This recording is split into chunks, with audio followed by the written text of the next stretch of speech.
Welcome to Lacrosse Classified on the Lax All-Stars Podcast Network, presented by Extreme Threads. Your home for the latest news from the National Lacrosse League and indoor lacrosse. Now, let's talk some lacrosse with your hosts, Jake Elliott and Evan Schemenauer. What's going on, lacrosse fans? Welcome back. You found us here at Extreme Threads, Lacrosse Classified on the Lax All-Stars Podcast Network. Thanks for joining us here on another Tuesday, a day after Victoria Day here in Canada, and NCAA lacrosse happening down south as they work their way to Memorial Day next weekend. Here on Lacrosse Classified, we will focus our attention on the indoor game in the National Lacrosse League, to be specific, and a big weekend in the NLL a weekend ago, as it was game one of the NLL finals. It's Jake Elliott and Evan Schemenauer with you, by the way. Thanks for joining us here. Evan, let's get you in right off the top. Welcome back. Game one in the books from Buffalo. Where do you want to begin? I guess let's begin at the beginning. Yeah. Of course, we might be one of the rare podcasts that isn't spending like 30 minutes on the Maryland-Virginia debacle. But, yeah, you can find that. You can find that information on other outlets. Let's say that. Yeah, for those that didn't see it, a massive error by the officials, no replay. Ball that hit the crossbar got counted as a game-tying goal, and Virginia wins it in overtime. But let's back to the NLL here a second. Oh, where can we start with this game? I mean, I guess the first thing is an opening half, which mimicked the game in Calgary a week ago.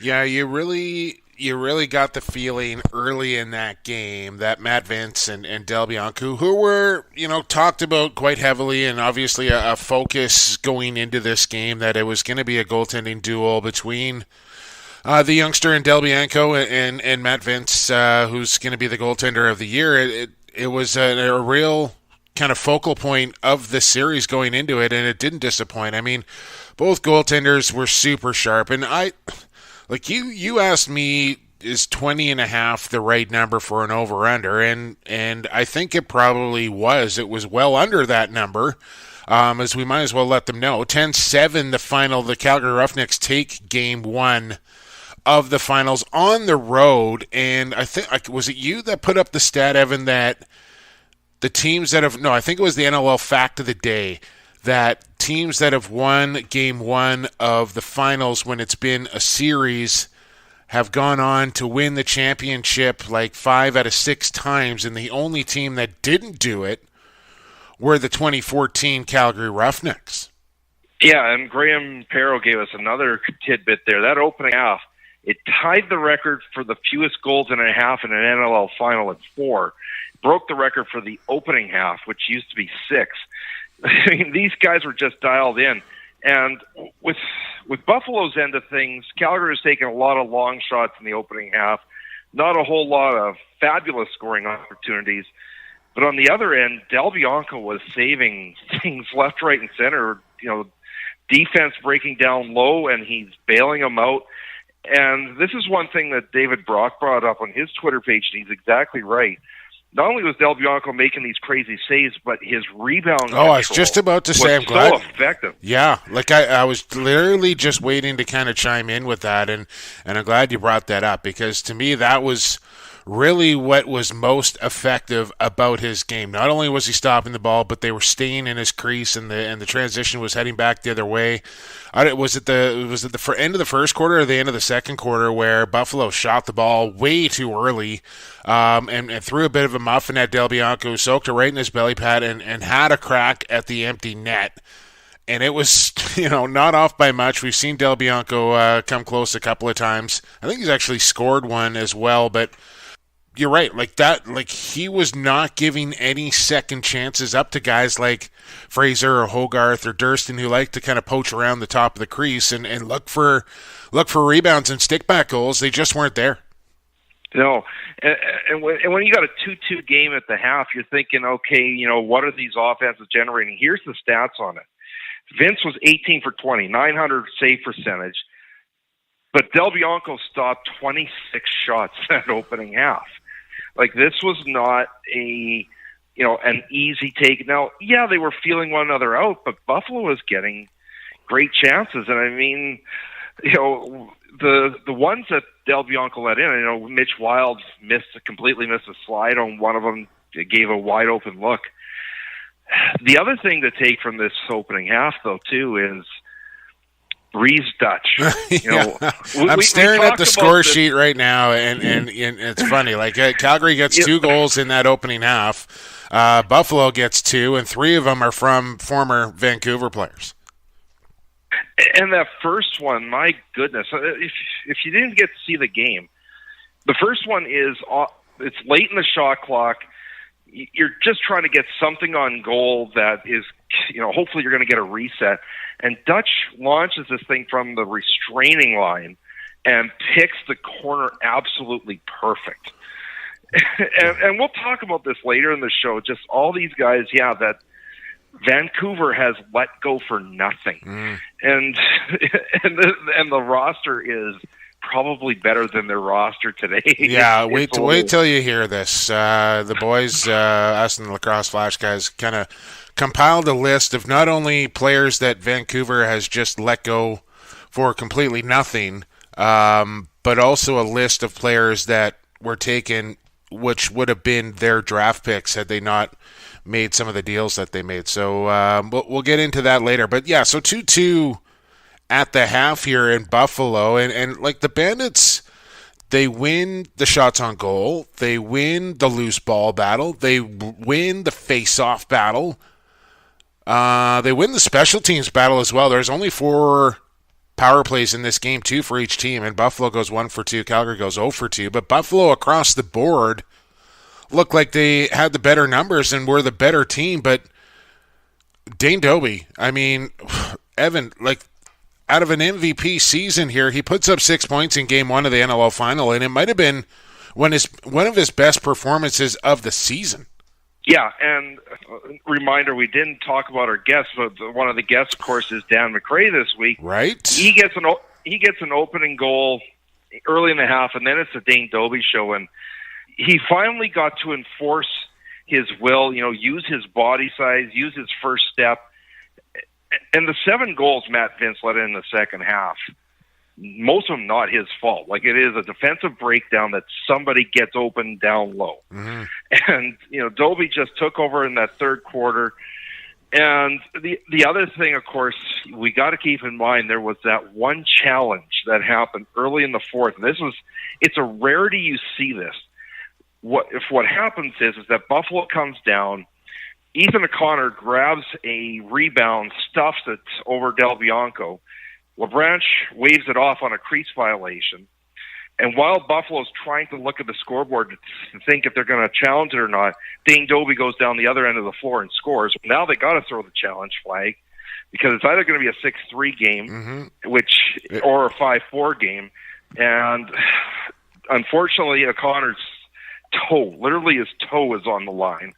And once it was 6-3 Calgary, this game was in effect over. Yeah, I mean, it was ultra close for O'Connor, and he had the white shoes on, and of course the white crease line. Like, you almost think if he was wearing black shoes, would that have changed the call? Like, it was that close, and it was such a huge goal in that game and a real turning point. But yeah, Dan McCrae, who we'll have on here in about half an hour's time. Josh Byrne from the Bandits will be our other guest. He had 2-2 and was one of Buffalo's better players in Game 1. But you go back to it, and Dobbie just had the knack to score the big goal at the big time moment and kind of kept the momentum going for Calgary. But you look at this score, Evan, a 10-7. Like, for me, I thought Matt Vince is going to hold Calgary under 10. Would Del Bianco be able to hold Buffalo under 10? Like, that was kind of my question going into this game.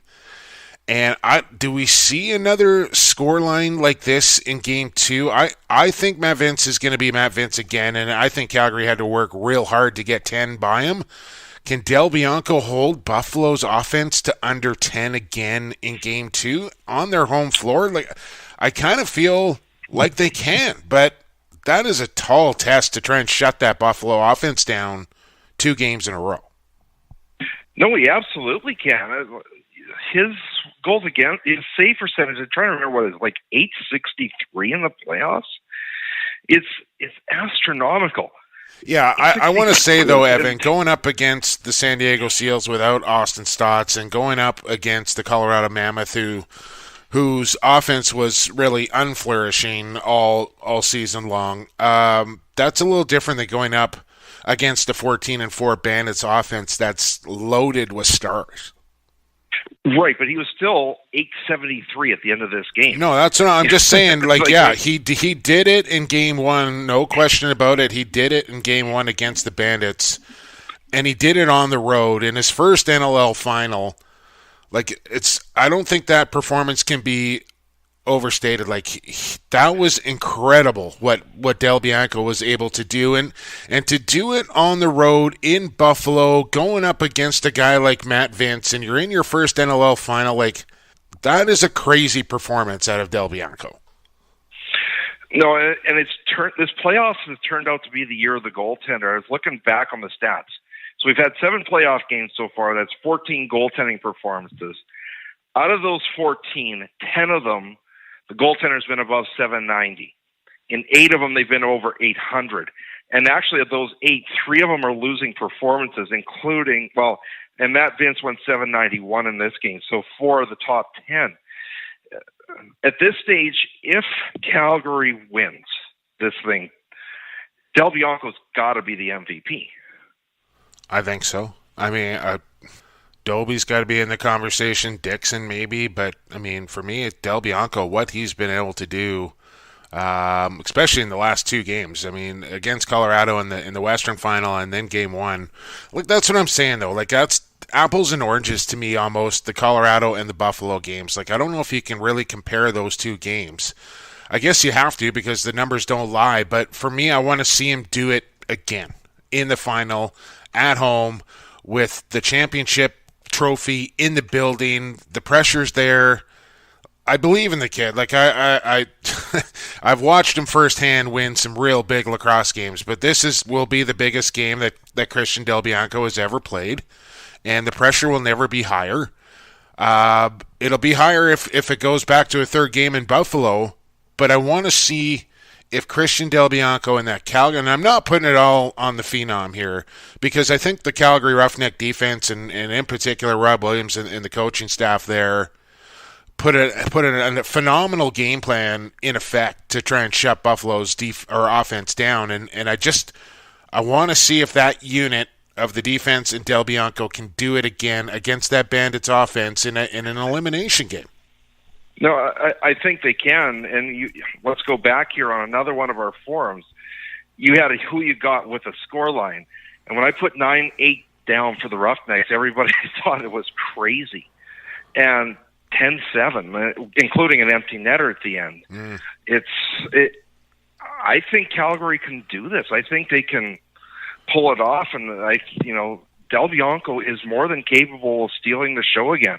He might have to beat Buffalo, but when you're at home, it's a little easier to do it than it is at Banditland. Well, and you got to think that the mentality there for Calgary is to go into that game and finish the deal on their home floor. You know they don't want to go back to Buffalo for a deciding Game 3. So I think if Calgary is going to win, they're going to have to do it here at home, because I think if it goes back to Buffalo, then I like the Bandits' chances. You know what I'm saying there?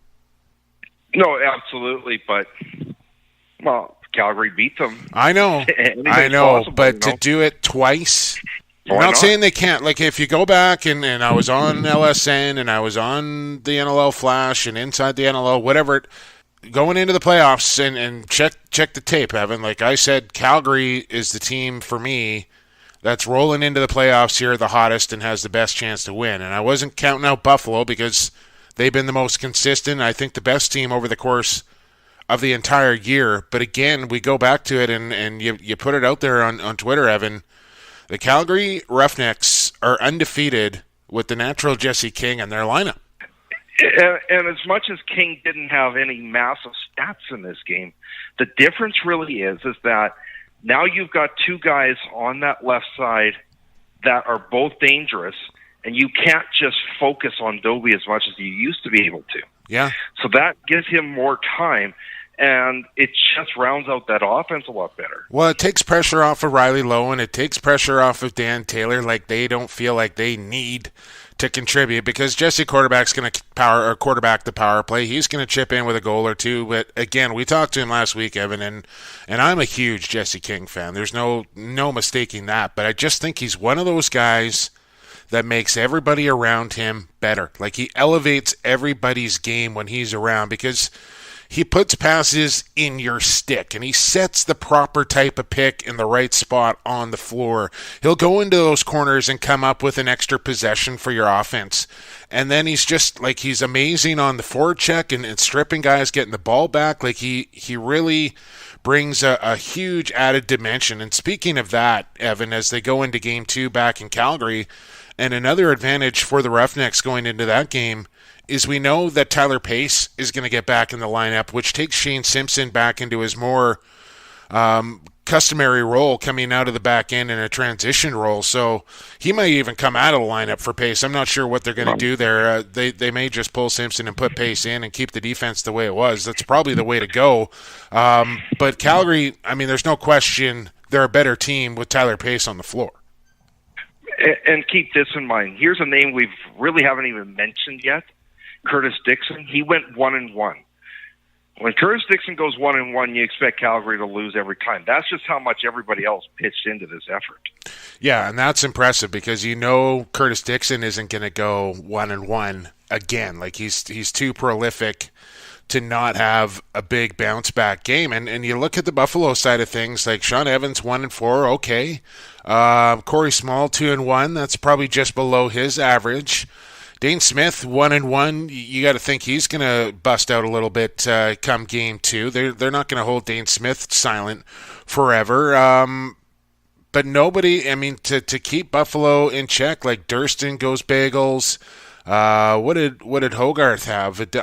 Fraser just one goal. Hogarth nothing for Fraser. Nothing for Hogarth. Just one for Fraser. Yeah. So I mean, Josh Byrne was solid with 2-2, and I just. Again, I'm going to give the Calgary Roughneck defense and that goaltending performance from CDB a ton of credit. But Buffalo was 14-4 for a reason on the year, and I just don't know if you hold them silent like you did in Game 1, going into an elimination game where they know they can't lose again.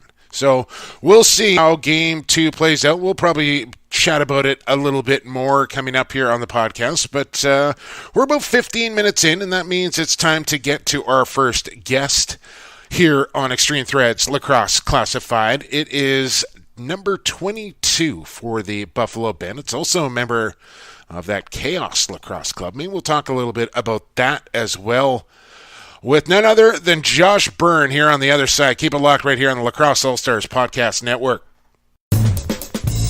Associated Labels and Packaging is in the business of creating first impressions. They'll help you reflect your company values accurately by offering solutions that fit your product needs. With the latest in printing technology and over 35 years of experience, Associated Labels and Packaging is the perfect fit for your company to take your labels and packaging to the next level. Hey, this is Dane Smith of the Buffalo Bandits and Chaos Lacrosse Club. You're listening to Lacrosse Classified on the Lax All-Star Podcast Network. Welcome back to Extreme Threads Lacrosse Classified here on the Lax All-Stars Podcast Network. You just heard the voice of Dane Smith coming out of commercial there. We had him on the podcast last week. We're going to talk to another Buffalo Bandit this week, and it just happens to be Dane Smith's roommate. I'm not sure, Dane didn't really clear up the whole cable bill scandal here, Josh Byrne. Why don't we start there? Who's responsible for paying this thing, and is it in arrears? Has it been taken care of? It's always taken care of. Dane just likes to kind of throw me under the bus there. He thinks he's funny. He paid me, I want to say, beginning of the season in full for the rest of the year. And then he just thinks it's funny to kind of grind my gears. I don't know why he thinks that the cable's never been paid, but Well, I tell you what, I think the fans on Instagram get a kick out of it, Josh. So I'm glad that's taken care of. I don't want you to see you guys in any financial trouble back there in Buffalo. Why don't we get into Game 1? I know it wasn't a successful one for your Bandits. It was a nice game for yourself. You had 2-2 in that one, but you guys come up a little bit short, 10-7 against the Roughnecks, and now a position where you guys have your backs up against the wall. You're going into Calgary for Game 2. What in your mind, or as a team going into Game 2, Josh, do you think you guys have to do differently to get over the Roughnecks and keep the series alive? Honestly, I think we need to build the hate a little bit. Going into Toronto the week before, I think everybody was pretty fired up and real hateful for that rivalry.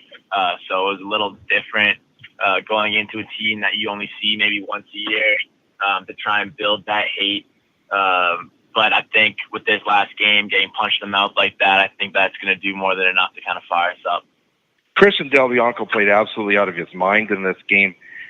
And, of course, he only got the 7 goals. When a guy's playing that well, does he ever get in your head that you just not going to be your night? Not necessarily. It's one of those things where we weren't really sticking to our game plan, and it's real easy to play goalie when the ball's not moving. So we're going to do a couple different things to try and crack him. Obviously, he's a great young talent. Growing up, watching him, playing against him in junior, obviously he's a great goalie. But there's no goalie out there who's absolutely unstoppable. So we just got to find the right code for them. Well, if you do have a goalie, and it's almost unbeatable, it's the one wearing orange and black, Josh. I mean, just Matt Vince, his best season as a pro, I think you got to say, and what a difference he has made to that Bandits team coming in. What kind of influence? We know what he does on the floor, Josh, but what kind of influence has maybe Matt? And I know this is maybe a weird question for a goaltender to be an influence on an offensive guy, but when you got a veteran like that who's done it all, won it all, what kind of things have you learned from Matt Vince over the year? Yeah, I mean, obviously, he brings tremendous leadership, and he's been through it all. He's been in the league 14 years. I want to say something like 6 finals appearances, and I think he has a couple under his belt as well. And when you kind of break everything down and you really watch what he does to be successful, you try and take some of those things and bring it into your own game. And I think if you really watch the way he prepares, he's got everything down to a T. He's extremely calm. He knows exactly what he's looking for. He studies up well on basically every single guy he's going to face. So when you're around that type of greatness day in and day out, you try to match that intensity every single night. Of a frustrating year for you, perhaps, with the injury that happened. You're gone for an extended period of time. When that happens, how does your role evolve within the team?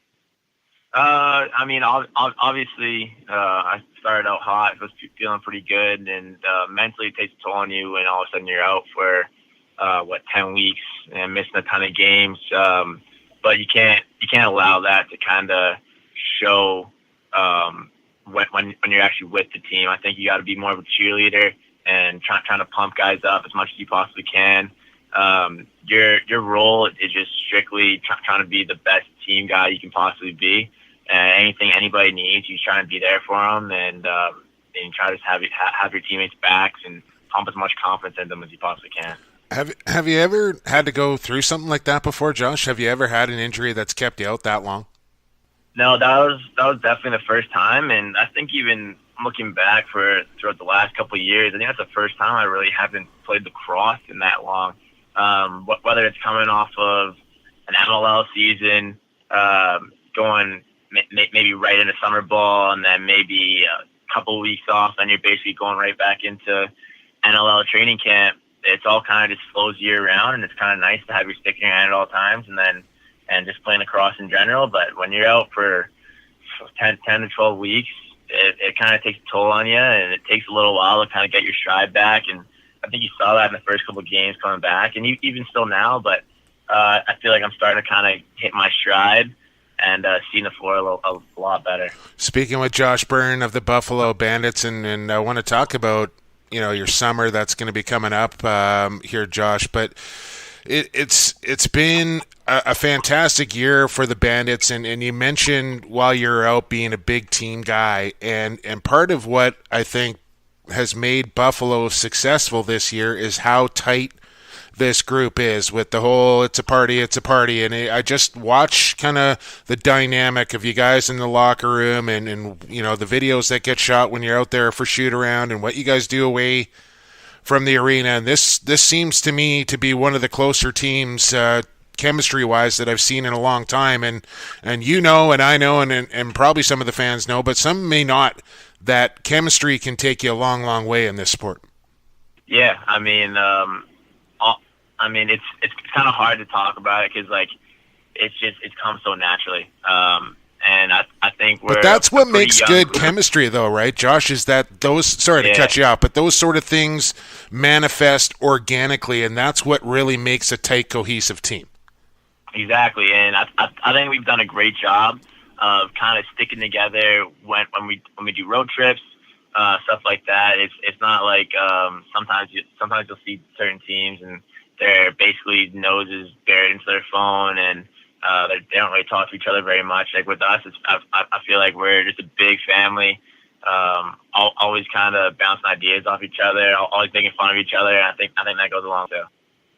You get the added benefit of having a coach and the greatest lacrosse player of all time, John Tavares. What are the things you've learned from him that have most correlated to your game today? That's a tough question. He brings so much to the table, and I think we learned so much from him at practice in games to kind of find that proper balance, especially being an O guy, of intensity, but still kind of enjoying the sport and having fun with it as well. I think that definitely trickles down from him as well. And then when it comes down to it, he preaches confidence and stick to what you do and be a great team guy. Right? Like nobody wants to see somebody who's just out there to get their points and shooting the ball, not sticking to the game plan, whatever. Like we've kind of built this whole offense over really.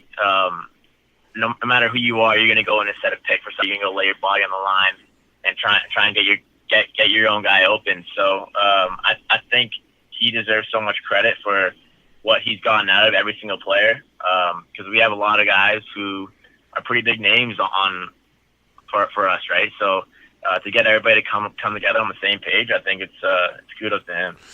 Speaking with Josh Byrne, and obviously, Josh, I know the focus is on the NLL championship, and no question about that, but we don't know when we're going to get another chance to talk to you. You're such a hard guy to run down. I can't believe you almost big-timed me, by the way, and sent me through your PR agent at Buffalo. Man, oh, man. Man. I'm just hey, she gives me a hard time. Yeah, I know. Trust me. I know. I usually get a free pass. I'm not going to, sit here and honk my own horn, but I usually get a free pass with the boys. Obviously, the PLL, Josh, something we want to talk about. I want to see you back in the swamp in a Burnaby Lakers uniform. I don't know when that day is ever going to come around again, but just talk about how pumped you are to get out here with the chaos, man. I'm looking at this roster, and I think the Chaos are going to be my team. I like the look of this roster. How fired up are you to play in the PLL? Yeah, obviously it's a pretty exciting time, and really we're just trying to focus on this next coming weekend, but at the same time, you definitely can't help but be excited about a different league coming in and really just boosting the overall look of lacrosse. And I think it's going to do nothing but help every other league that's around, whether it's MLL or it's the NLL. I think Rabel has a great sense of business and marketing, and the way they're doing it is just it's really cool to watch. Remember back to when you guys were in Saskatchewan, I had a chance to sit with you during the shoot-around, and you were all hyped about this vlog that you're going to put out, and you put out, I think, about 3 episodes. Love them because you get that interesting player perspective. Are we going to get to see more of these in the future? Yeah, right now I'm kind of just trying to put that on the back burner, especially get into playoffs and whatnot. I've also had a couple of technical difficulties with my mic set up and the camera. And well, maybe we can help you out. We might be able to help you out here on Lacrosse Classified. Yeah, I don't know. I'm using a Rode mic, set up with a Sony A6400 camera, and for whatever reason, I get like halfway through, like I'm shooting. I'll be editing videos, and it basically just cuts off out of nowhere. Okay. And Okay. The sound just stops. I don't understand what's going on. Well, we're gonna get. About 4 days. We got lots of techies, I'm sure, that are tuned in here to Lacrosse Classified. Josh, if you want to help out Burnsy with Byrne TV, now tell the folks where they can find this. It's Byrne TV 22 or something like that. No, it's just Josh Byrne 22. Okay. On YouTube, it's just straight up Josh Byrne. But I did kind of make a big Instagram page called Byrne TV a couple years ago. Okay. I'm getting a little ahead of myself. But if anyone can help out Josh Byrne with his camera issues, make sure you get in touch with him. Slide into his DMs there and help my boy out. Josh, hey man, best of luck in game number 2 of the NLL Finals. Really appreciate your time here on Lax Class, and see if you can force that thing back to Buffalo in a couple of weeks. Yes, sir. Hey, thank you so much for having me, man. I really do appreciate it. Our pleasure. That was Josh Byrne of the Buffalo Bandits. We're going to take a quick break here on Extreme Threads Lacrosse Classified, and then we're going to go to the west, oil country, Calgary, Alberta, and talk to the captain of the Roughnecks, Dan Mccrae. That's next here on Lacrosse Classified on the Lax All-Stars Podcast Network. Pure Vita Labs is proud to bring you the highest quality sports supplements on the market. PVL products are 100% all-natural with no artificial flavors, colors, or sweeteners. And the entire line is also Informed Choice certified. We designed all our products with the athlete in mind. We look forward to being a part of your athletic achievements, helping you push the bar higher, win at the highest levels, and set personal records for years to come. Hey, this is Pat Coyle, head coach and general manager of the Colorado Mammoth. You're listening to Lacrosse Classified on the Lax All-Stars Podcast Network. Welcome back to Extreme Threads Lacrosse Classified. Jake Elliott, Evan Schemenauer with you. Thanks to our friends at Pure Vita Labs. Cranking things up for the summer season. Make sure you check out their supplements. They are pro-choice certified, all natural, and the best in the business. Find them at pvl.com. Anything else would be unsportsmanlike. Speaking of a sportsman, we got one on the line here, I believe making his very first appearance on Lacrosse Classified. It is the captain of the Calgary Roughnecks, one sexy Dan Mccrae. Dan, thanks for doing this. Yeah, thanks for having me. Appreciate the intro. Yeah, no problem. You got a bunch of handles. You got like Basement Dan Nation, Handsome Dan, Sexy Dan Mccrae. Where all these things come from? I know your boy Crappy and Mac like to give you the gears, but where all these handles come from? Let's start there. Jake, I can't take credit for any of those. Like any good nickname, right? You can't make them up yourself. So absolutely. Whatever they come at me, you can't fight it. That's then they usually stick. So they've been evolving over the course of the career. So okay, I'll leave it at that. Okay. I'm sure there's a new one that I haven't heard yet that I'll look forward to down the road. Dan Mccrae, you scored your very first playoff goal, if I'm not mistaken. You picked a pretty good time to do it as you guys win Game 1 of the finals on the road. Walk me through the big goal, but more importantly, walk me through that win. That was a big one for you guys. Yeah, that was massive. Going into a tough barn there in Buffalo, playing against a team that had the best record in the NLL during the regular season. Not by chance. So they're a very highly skilled team, packed full of talent from the net out. So I thought we followed our game plan very well. Coach Molosky Mouse is one of the best lacrosse minds, probably the best that I've ever been around. So he put a good game plan forward for us, and I thought we executed very well. They made a really tough push there towards the end. And got their transition going, but I think it's just going to be a war of whoever gets, can execute and play their type of game is kind of what's going to be happening in this next game or two. But yeah, like you said, I don't know. On that goal there, it was just it was a quick, big stop and transition by Christian at our end, and then the ball started kind of started going the other way, and I was making my way off, and then thought it was probably quicker to just go the other way than to go all the way back to the bench, and Reese Callies brought it over the line, and just he made a great pass there, and I don't know, watching the replay with the guys, I think the ball might have got stick checked out of my stick, or I don't know if I shot it or what happened. But, top corner, man. Yeah, we got to tell the grandkids that was a seed on the run, top corner. First playoff goal, yeah. I mean, you're in the finals, and that was really, Dan, like that was a big goal in a big moment, like kind of early in the third quarter there to kind of get you guys started on that run to get you that lead that you needed. Yeah, they like Buffalo's a great transition team, so they can push the ball with the best of them, as well as they have a ton of snipers up there. But for us, we've always thought whenever we can contribute out of the back end, it usually helps spark our offense a little bit.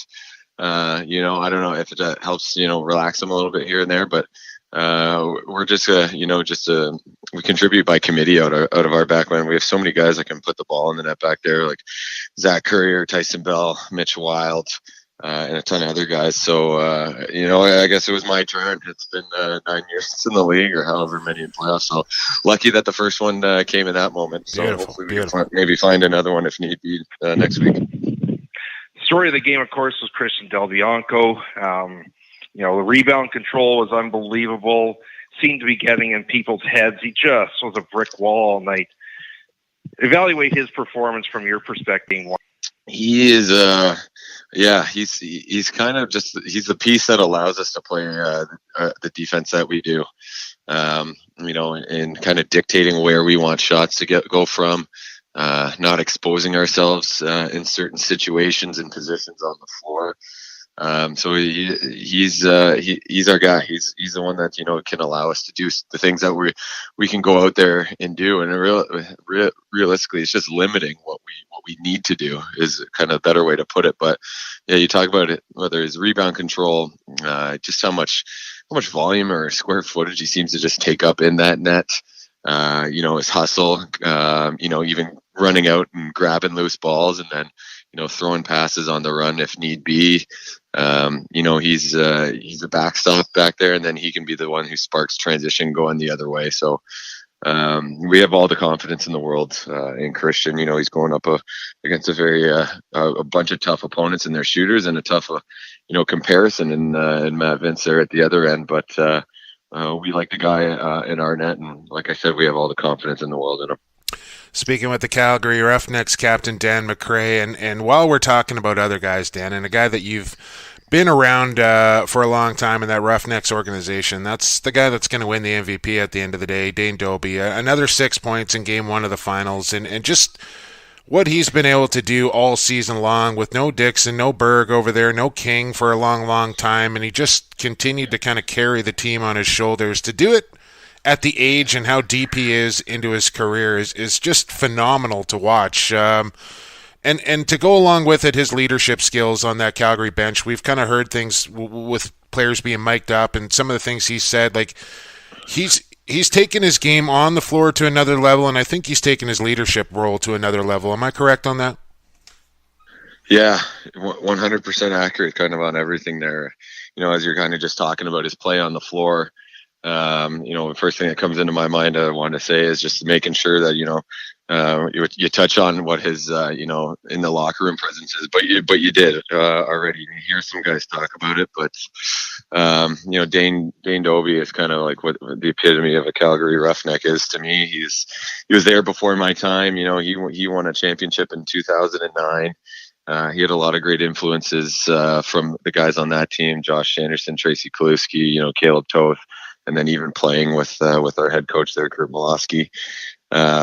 He's an ultimate competitor. He's a warrior. He pulls the best out of guys, not from just the words that he says, but by, the actions that he shows on the floor, and just by the amount of heart that he plays with. Like you said, every year you think might be the year that he slows down, and he just keeps getting better and better. So, I don't know when he is going to slow down, if ever. But, man, has he ever been a pleasure, to watch. And I've said it before. He's a guy that I continue to learn from. Not watching him on the floor, but just how he conducts himself within a group of men, and how he can motivate and lead as well. It's been a great help for a new captain like myself in this team, and we kind of we have a leadership committee or leadership group with our team. So at times it's just different guys taking the reins of that. So Dane's obviously one of the leaders on the offensive end, but he's just a leader for our entire group. So I can't say enough good things about Dane, what he's done, obviously over the course of his career, but this year especially. Yeah, well, I'm glad you brought that up as we speak with Dan McCrae. Sounds like he's a pretty decent coach as well, as he's got his junior Thunder out to a 6-1 start in his first year behind the Thunder bench. But you mentioned being a new captain, Dan, and it's a unique situation in Calgary there with you becoming the captain. You look at Dane Dobie, probably a guy that could have slapped a C on it and nobody would have blinked an eye, but you get the captaincy. But what made it unique is that they took it off somebody that you're a teammate with in Carnegie and put it on you, and that's sometimes not an easy thing for a dressing room or a locker room to get through, but the Roughnecks have seemingly made that transition seamlessly. Take me through that process, kind of how it all played out, and I'm sure Carnegie was good about it, and you knew how to handle it, but that's not something you see all the time. Usually when you see a captaincy change hands, it's because somebody's retired or been traded, and they decided to make the switch and name you the captain. How'd that dynamic work? It was a decision by the management and coaching staff. So obviously anytime somebody offers you that position, you're very honored, and I don't know, it's just for as much as the process. I spoke with Mike and I have a great relationship. He's a guy I looked up to, and kind of even before my time with the Roughnecks, watching him play Brampton Senior A. So I got a lot of admiration and respect for Mike Carnegie, not just for the lacrosse player that he is, but for the man that he is. He's a great family man as well. He's got just a great family around him. Not his direct family, but his mother and father, his brother. So I can't say enough good things about Mike, what he's taught me, but I'm still learning from Mike. Different situations. It's great. I like it's great having him there. You talk about how it might be a detriment to a situation like that, but I think it's brought a lot of value for, I don't know, not just myself, but I think even just our leadership group. Guys like Greggy Harnett, having him around, even Sure. He's a resource that we can go to and talk to about certain situations. So. It's not much of a process to talk through. I think it speaks to the job that Mike and even guys before Mike, like Andrew McBride, we still have that core group of guys that have been around for a long time. Sure. Like 9 years, like myself, like Curtis Dixon, Curtis Manning's been there before that. Dane Dobie. There's a core group of guys that have had great leaders. So it's all done by committee in our group. Honestly, you guys take turns, saying what they need to say in the locker room. Chad Cummings does the same, whether it's Christian needs to say something. It's great just having that open forum, and guys just have a high level of respect for everyone. So, that speaks to, like I said, the job that, all the leaders have done before that, and the coaching staff as well. So it's a great group to be a part of right now. And we're looking forward to the challenge ahead there next week. A bit of an unusual year. Contract holdouts. Jesse King goes down with an injury-free season. Now he comes back, and we've said this a few times, and we had him on last week and bugged him about it. You guys haven't lost since he's got back in the lineup. What has changed the dynamic of the team since he got back that has caused this winning streak to happen? It's all Jesse King, right, Dan? It's been all Jesse King. That's it. I've been a Jesse King fan for a number of years now. Since probably, I think it was 2013 was the first time I got to see it firsthand when I was playing for Victoria, and we were hosting Six Nations in the Man Cup. And Jesse was still playing Junior A, but he came up and played for us there, and first time playing for us in the Man Cup, and he scored a natural hat trick in a game-winning goal. The natural was a behind the back, yeah. So it was absolutely insane. So I'm not surprised at what Jesse's doing on the floor, but I was definitely chomping at the bit to see him do it in a Roughnecks uniform since we got him in the trade. So what is he doing specifically? It's really tough to pinpoint because if you talk to any of those offensive players that he's playing with, it's the little things that he does so well, like Exactly. getting his guys into space when he's off ball. Setting great picks across name bars on guys' back right as the ball is getting delivered to the swing guy, cutting through the middle and keeping his stick out in front of him, like he saw Dobie's behind the back pass to him on one of his goals there in our last game. So he's so technically correct in everything that he does, and he's one of the hardest working guys on and off the floor as well. So it just raises everybody's compete level anytime that Jesse's competing on your team. Last one here for you, Captain Dan Mccrae, and I know the focus is clearly on Game 2 of the NLL Finals, but you mentioned the Shamrocks. I'd be remiss, our good friend Jim Else is saying the Shamrocks are loading up and players are coming, but he won't divulge any information. I know you are one of his favorite players by a wide margin. Can you give us a scoop on what the plans for Dan Mccrae is for the upcoming summer season? I cannot confirm nor deny any rumors that or statements said by my good friend Jim Else, but I'm coaching the Burlington Chiefs here in the Ontario Junior A Loop. Okay. So looking forward to our season there. We had a pretty good regular season and didn't have a great playoff run last year. So we're looking to build off of the momentum that we had last year. So my first job here in the summer, once Roughnecks is all wrapped up, will be being the coach of the Burlington Chiefs. Sometimes you got to get there and then you got to fail before you get back and have some success, right? That's kind of how it works. That's it. Yeah. We got a great group of players that, you'll be seeing a lot of the names come through the draft. You saw, Chris Bushi, what he was able to do, jumping into the NLL. He was playing for the Chiefs last year. You'll see names like Ryan Smith, Callum Jones, Ryan Lanchbury, Stephen Lee. Nice. Yeah, Stephen Lee being on the Colorado Mammoth. So right. a lot of big prospects that'll be coming out of the Burlington junior system here in the near future. We'll be looking for it, Dan Mccrae. We'll also be looking for number 3 come Saturday night from Calgary. I know it's going to be a packed house there at the Saddle Dome. Best of luck in Game 2 with you and your Calgary Roughnecks, man. Thanks for doing this. All right, thanks, guys. I appreciate you finally having me on. Only 9 years, eh? Don't be nice parting shot. Don't be a stranger. We'll have you back on in short order, Mr. Captain Dan Mccrae. Thanks for doing this, man. Perfect. Thanks, guys. All right, that was Dan Mccrae. He wears the C for the Calgary Roughnecks. Scored his very first playoff goal. Does it in the finals, Evan. It was a big goal in that game, and always really been a big Dan Mccrae fan. He's one of those kind of smooth players that makes the game look a little bit effortless at times.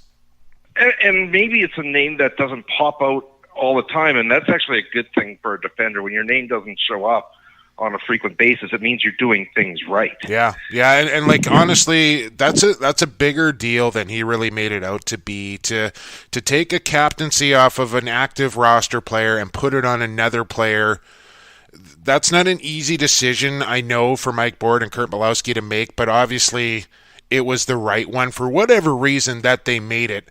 Because just look at what the Calgary Roughnecks have been able to do with Dan Mccrae, and I'm not going to say it's all Dan Mccrae because he's the captain here, but a little change in leadership, maybe a different voice there, and kind of got things pointing in the right direction here for Calgary, and here they are, just one game away from winning an NLL championship. Yeah, and, like you said, that goal really was the catalyst to get Calgary motivated, and then the Dane Dobie show started. So that's literally, it was his goal followed by the Dane Dobie show. That was the difference in Game 1. You betcha. Well, we will see both Josh Byrne and Dan Mccrae come Saturday night face-off in Game 2. Don't forget, you can check out all the action on BR Live, presented by Michelob Ultra. Our boys, Evan Schemenauer, Teddy Jenner, will have the play-by-play duties, and our man, Brad Chancellor, will be on color. We'll look forward to Jenner and Chancellor doing the broadcast along with Ashley Docking and Kayla Spice. Or Spice, excuse me. Kayla Spice. We got the president.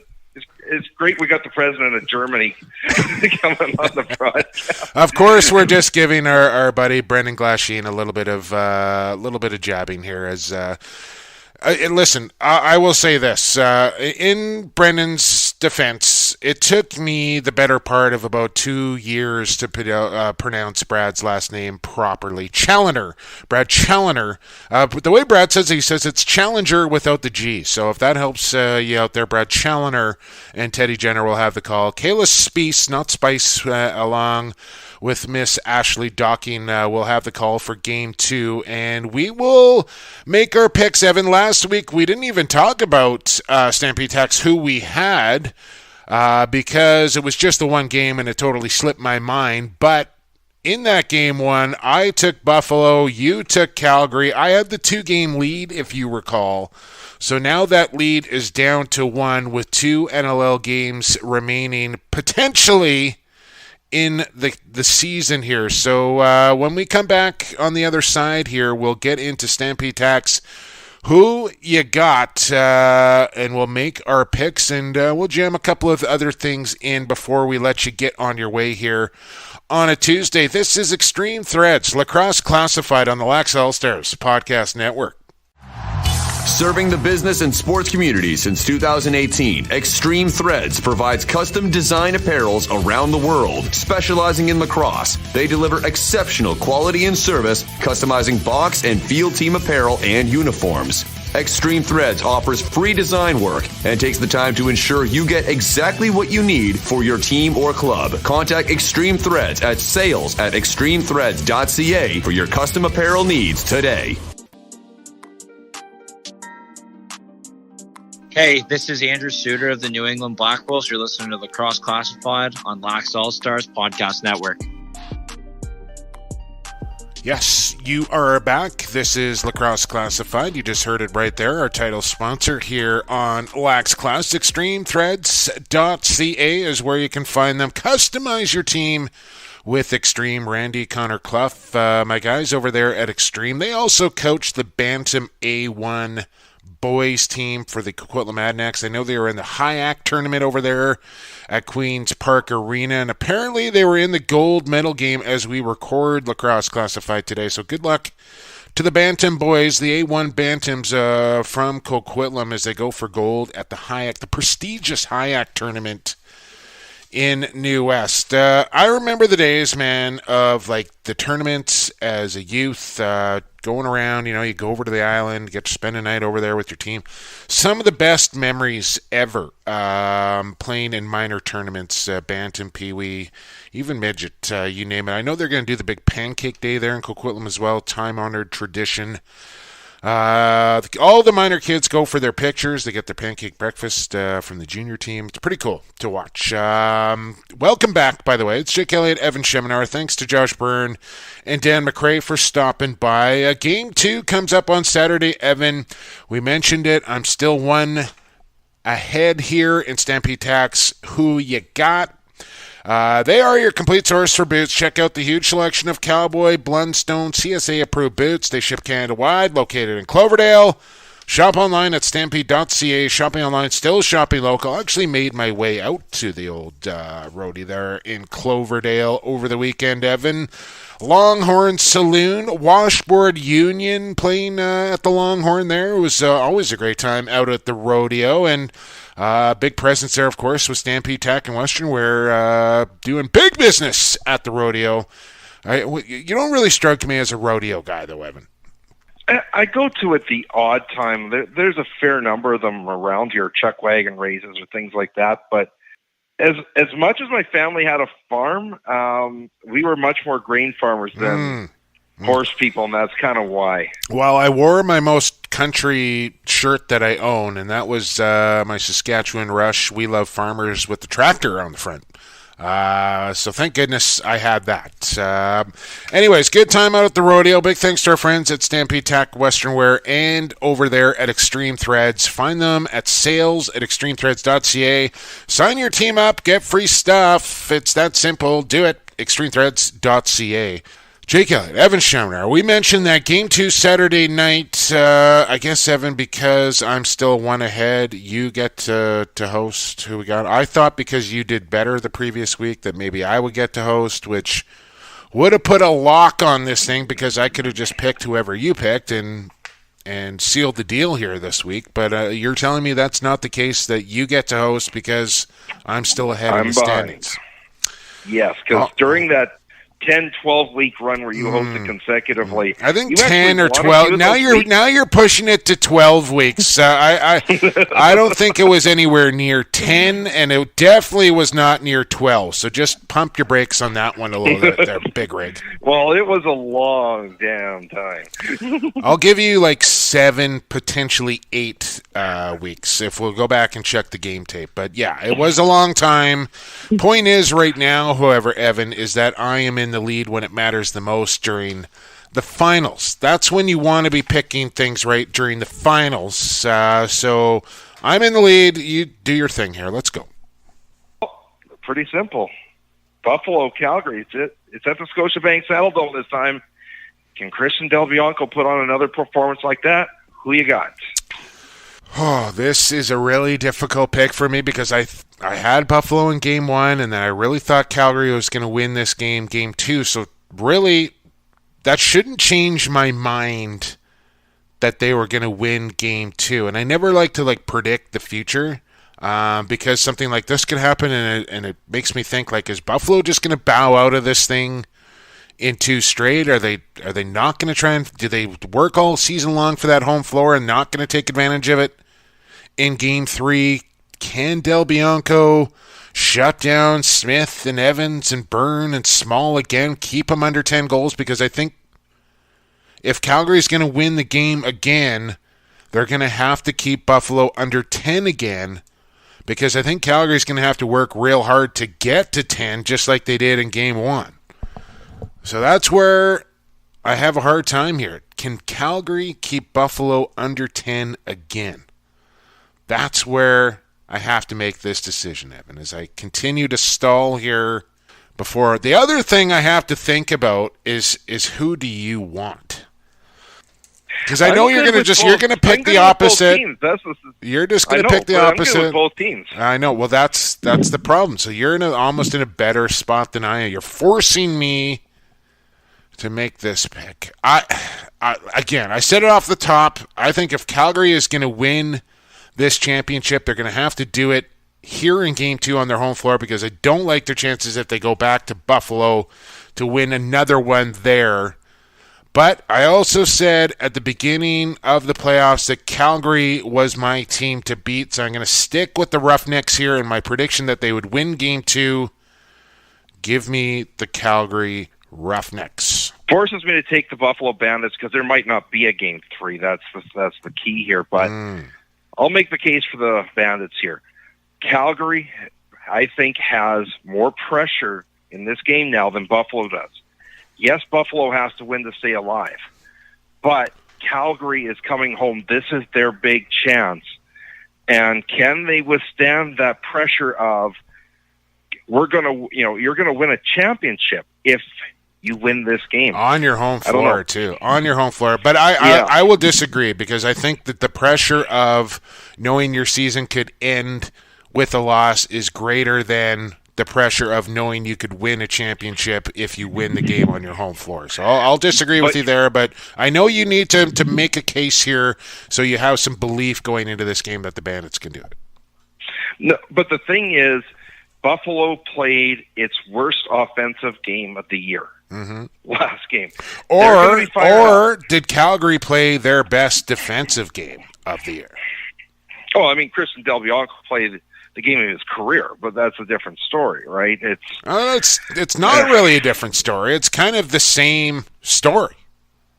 Yeah, but I mean, at the end of the day, whoever you had picked, I wasn't going to be disappointed with who I had to take. Yeah, because it's that close. It really is. It really is. But I mean, it could go either way. But let's put the line back on where it was last week, 20.5. Did Game 1 change your mind where Game 2 will go? Yeah, it did. It did, because I just think these two goaltenders in Vince and in particular Del Bianco over the last month, 5 weeks or whatever it is, has taken his game to another level. And these are the two best goaltenders on the planet right now going head to head. So sometimes I feel like good offense will just beat a good defense on any given night. But if you can get good defense and good goaltending, then you're going to have a bit of a low-scoring game. So I still think that over-under number is probably right around 20.5. And I think if Calgary's going to win this thing, it's going to be like an 11-9, a 10-8, 9-7 type of game. Yeah, I'm taking the under 2.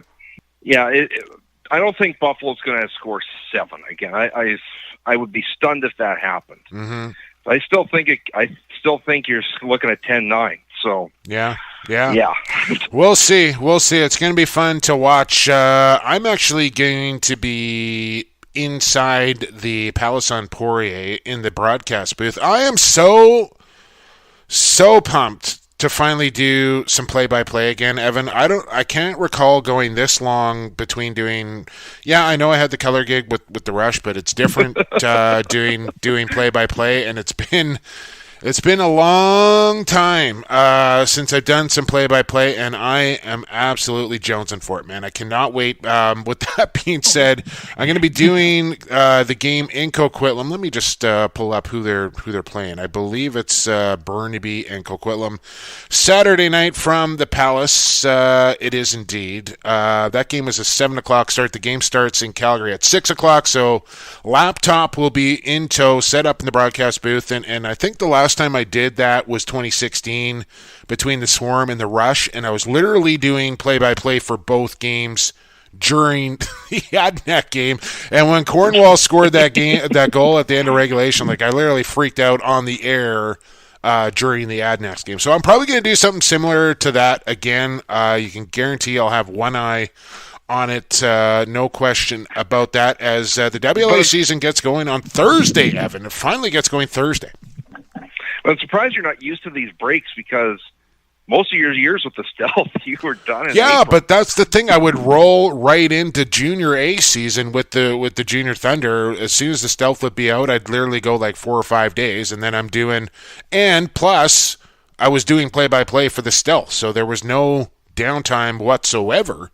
Now I didn't do play-by-play for the entire NLL year, and there's no junior lacrosse. I had to wait until the end of May. The last time I did the play-by-play was probably high school football in November.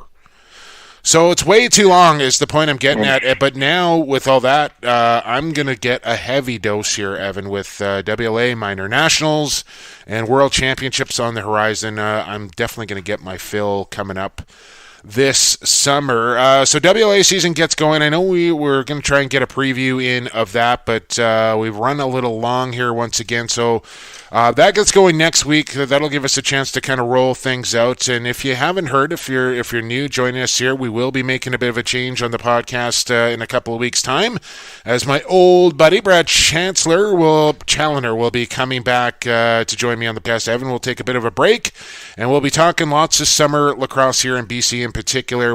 I think we're going to try and line up an Eastern correspondent and have a regular check-in with Junior A and MSL lacrosse from back east as well. Lots of new things on the horizon coming up, but we got to get to the end of the NLL season before we make that change. So a couple more weeks here with Evan Schemenar. We will keep it going, though, all summer long. Can't wait. Yeah, and speaking of the Stealth, we were talking about them a minute ago. Oh yes, we got to get to this. Yeah, well, one more thing before we get to this. Sure. I just want to mention the Junior A season, and it's been an interesting one here in BC so far. Langley Thunder, we mentioned Dane Doby, the head coach there in Langley. The Minto Cup is at the LEC, and right now the Thunder looking good to maybe play that Minto Cup on their home floor. Lots to be decided still, obviously, but 6-1 out of the gate here for Langley, 4 points clear of second place, and undefeated, mind you, for the Coquitlam Adnacs at 4-0. Victoria in third at 4-3, and then you look in fourth place, and there are the Nanaimo Timbermen, 4-0. Evan, they did not win 4 games entirely last season. They are 4-0 to start the season, and plus 15 to the good in goals, for and against. Impressive stuff here for Nanaimo, as they got a good shot to make the playoffs this year. And we actually saw something a little similar, not quite that substantial, out in the prairies here, with the two Edmonton teams in the Rocky Mountain League forever were dead last, and the only wins they would get were against one another. They merged this year, and they finally got a win against a non-Edmonton opponent. So yeah, and things might be starting to look up. Yeah, that's encouraging. I think it was, you hate to see contraction, but I really think it was the right decision there in Alberta to kind of strengthen that league, strengthen that province, and yeah, it gets real tired for those guys the year after year after year losing lacrosse games. It's good to see those guys have some success, and I think eventually they'll get back to those two teams, but for right now, I think that was the right move for the Rocky Mountain Lacrosse League. Okay, before we let you go here, and I don't even really know how this topic came up, Evan, or why we're even really talking about it. It's something that came up in our kind of a chat group, and it just kind of exploded a little bit. And then when you actually take a look at this, it's mind-blowing if you want to lay this out. Yeah, what it was is that we keep talking week after week after week about Reese Dutch, Calgary getting him for nothing. And this kind of blew into a bigger discussion. And here's one other thing we haven't discussed in the chat group. Not only did Calgary get Reese Dutch for nothing, Vancouver just sat him this year up in the press box. They would have got a first-round compensatory pick out of it, so they didn't even get that. But Vancouver, and this is not only the Doug Walker years, but also the Dan Richardson years now has followed into it.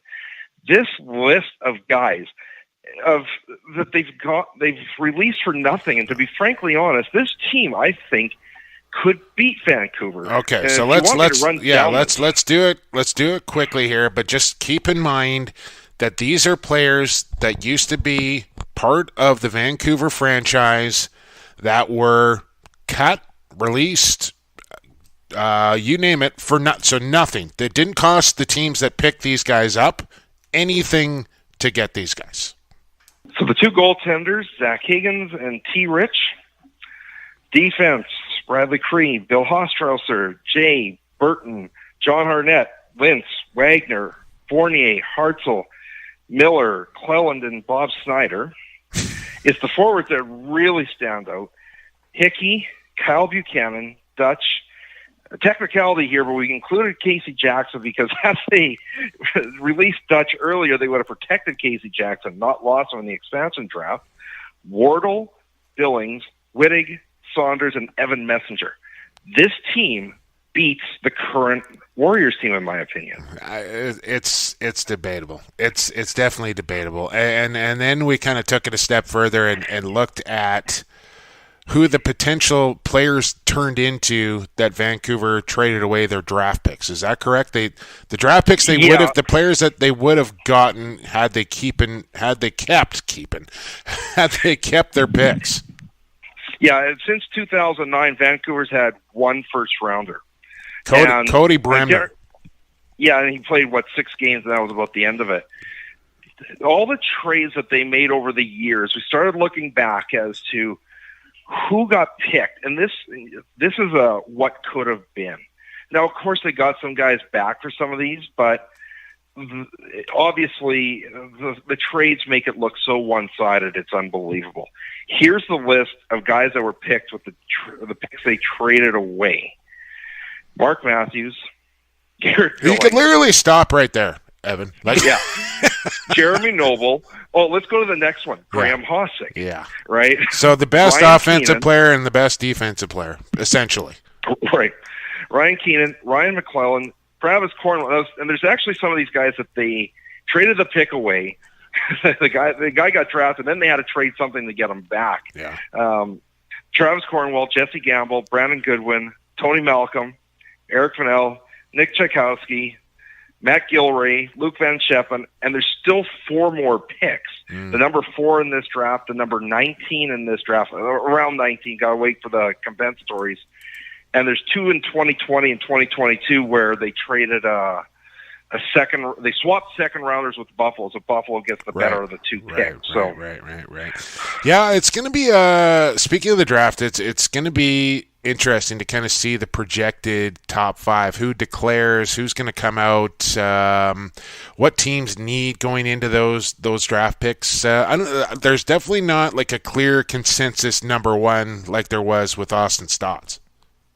No, there isn't. And, I mean, the Rush at 4 are going to get a fabulous player. We were looking at, does Ryland Reese fall to number 4? That's a possibility. I hope he does. I so hope Ryland Reese falls to the Saskatchewan. I don't think he's going to. He's that good.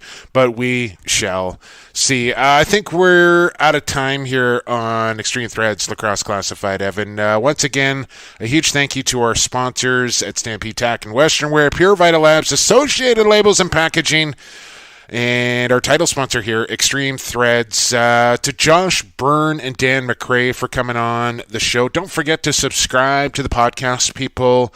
You do that, and it gets delivered to your phone every single week. You never miss a show. You can follow us along on social media. If you ever want to get a hold of me, you can find me at PXP, the number 4. Sports, PXP for Sports. That's my Snapchat, Instagram, Twitter, Skype, Xbox Gamer, you name it. Even my email, pxpforsports@gmail.com. If you want to send me an email, Evan is at ShemLax. The show is at Lax Class. Final thanks, as always, goes out to you, the loyal listener, for checking out Lacrosse Classified every single Tuesday right here on the Lacrosse All-Stars Podcast Network. For the fastest game on 2 feet and for the creator, enjoy the NLL Finals, everybody.